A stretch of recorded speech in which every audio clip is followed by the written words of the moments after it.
ಬ್ರಿಟಿಷರ ಬೂಟ್ ನೆಕ್ಕಿದವರು ಗೋಡ್ಸೆ ಅನುಯಾಯಿಗಳು ಅಂತ ಹೇಳಿ ಅವರು ಅವರ ಭಾಷೆಯಲ್ಲಿ ನನಗೆ ಉತ್ತರ ಕೊಡೋಕ್ಕೆ ಬರಲ್ಲ. ಯಾಕಂದ್ರೆ ಇವ್ರು ಏನೇನು ಮಾಡಿದ್ದಾರೆ ಎಮರ್ಜೆನ್ಸಿಯಿಂದ ಹಿಡ್ಕೊಂಡು, ಮತ್ತು ಬಿ ಕೆ ಹರಿಪ್ರಸಾದ್ ಅವರು ಈಗ ಅವ್ರನ್ನ ಯಾರು ಬೂಟು ಅಂತ ಮಾತಾಡ್ತಿದ್ದಾರೆ, ಕಾಂಗ್ರೆಸ್ ಪಾರ್ಟಿಯೊಳಗೆ ಅವ್ರಿಗೆ ಬೂಟಿನಕ್ಕಿಂತ ಕಡಿಮೆ ಮಾಡಿದ್ದಾರೆ.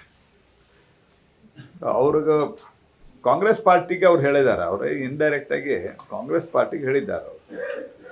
ಯಾಕಂದ್ರೆ ಕಾಂಗ್ರೆಸ್ ಪಾರ್ಟಿಯ ಪ್ರೆಸೆಂಟ್ ಲೋಕಲ್ ಲೀಡರ್ಶಿಪ್ಗೆ ಅವ್ರು ಹೇಳಿದ್ದಾರೆ.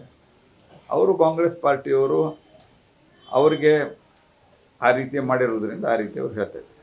ಸರಿ, ಗೋಡ್ಸೆ ಅನುಯಾಯಿಗಳು ಅಂತ ಒಂದು ವರ್ಡ್ ಅನ್ನ ಬಳಸ್ತಾರೆ ನೋಡ್ರಿ, ಯಾರು ಗೋಡ್ಸೆ ಅನುಯಾಯಿಗಳು ಯಾರಲ್ಲ ಅನ್ನೋದು, ಗೋಡ್ಸೆ ಹತ್ಯೆ ಆದ ನಂತರ ಸರ್ದಾರ್ ವಲ್ಲಭಾಯಿ, ಇದೇ ಸರ್ಕಾರ ಅಲ್ಲ, ಗೋಡ್ಸೆ ಗಾಂಧೀಜಿಯವ್ರನ್ನ ಹತ್ಯೆ ಮಾಡಿದ ನಂತರ ನಮ್ಮ ಮೇಲೆ, ನಮ್ಮ ಸಂಘದ ಮೇಲೆ ನಿರ್ಬಂಧವನ್ನು ಹೇರಿಸಿದ್ರು. ಅವರೇ ತೆಗೆದು ಇಲ್ಲ ಇದು ತಪ್ಪಾಗಿದೆ ಅಂತ ಹೇಳಿ ಇತಿಹಾಸದಲ್ಲಿ ರೆಕಾರ್ಡ್ ಇದೆ. ಯಾಕೆ ತೆಗೆದ್ರು ಹಂಗಿದ್ರೆ ಬ್ಯಾನ್? ಸರ್ಕಾರ ನಿಮ್ಮದೇ ಇತ್ತಲ್ಲ, ಯಾಕೆ ಬ್ಯಾನ್ ತೆಗೆದ್ರಿ?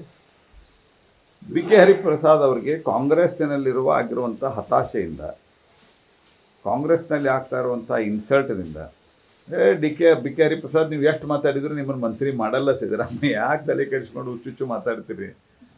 ಈ ರೀತಿ ಅಸಭ್ಯ ಅನ್ಕಲ್ಚರ್ಡ್ ಭಾಷೆ ಮಾತನಾಡೋದು ಇದು ನಿಮ್ಮಂಥವ್ರಿಗೆ ಶೋಭಿಸೋದಿಲ್ಲ. ಆಲ್ ಇಂಡಿಯಾ ಜನರಲ್ ಸೆಕ್ರೆಟರಿ ಆದವರು ನಿಮ್ಮನ್ನು ಏನು ಮಾಡಿದ್ರು ಮಂತ್ರಿ ಮಾಡಲ್ಲ ಸಿದ್ದರಾಮಯ್ಯ. ಅವ್ರು ಹೇಳಿದ್ದಾರೆ, ಒಂದು ಅವ್ರು ಇರಬೇಕು, ನಾನಿರ್ಬೇಕು ಅಂತ ಹೇಳಿ. ಹಿಂಗಾಗಿ ಮತ್ತು ಈ ಕಡೆ ನಿಮ್ಮ ಡಿ ಕೆ ಶಿವಕುಮಾರು ಸರಿಯಾಗಿ ಲೈಕ್ ಮಾಡಲ್ಲ.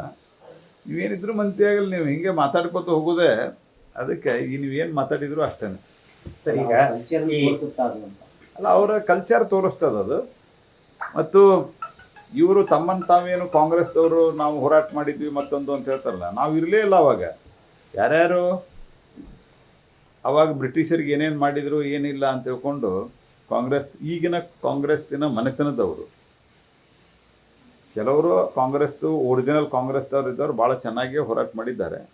ಆದರೆ ಇನ್ನು ಕೆಲವರು ಯಾರ್ಯಾರು ಅವಾಗ ಏನೇನು ಮಾಡಿದರು ಇದು ಇತಿಹಾಸ ದಾಖಲಾತಿದೆ. ಅದನ್ನು ಅನ್ನೆಸರ್ಲಿ ಇಶ್ಯೂ ಡೈವರ್ಟ್ ಮಾಡೋದಕ್ಕೆ ತಮ್ಮ ಮೇಲೆ ಇರುವಂಥ ಒಂದು ಸಿಟ್ಟನ್ನು, ಅಂದರೆ ನಾನು ಜಾಸ್ತಿ BJP RSS ಬೈದರೆ ಸೋನಿಯಾ ಗಾಂಧಿ ಪ್ರಸನ್ನರಾಗಿ ಸಿದ್ದರಾಮಯ್ಯನೇ ನಾನು ಮಂತ್ರಿ ಮಾಡುವಂತ ಹೇಳ್ತಾರೆ ಅನ್ನುವಂಥ ಭ್ರಮೆಯಲ್ಲಿ ಅವರಿದ್ದಾರೆ. ಅವರಿಗೆ ದೇವರು ಸದ್ಬುದ್ಧಿ ಕೊಟ್ಟು ಒಳ್ಳೇದು ಮಾಡಿ.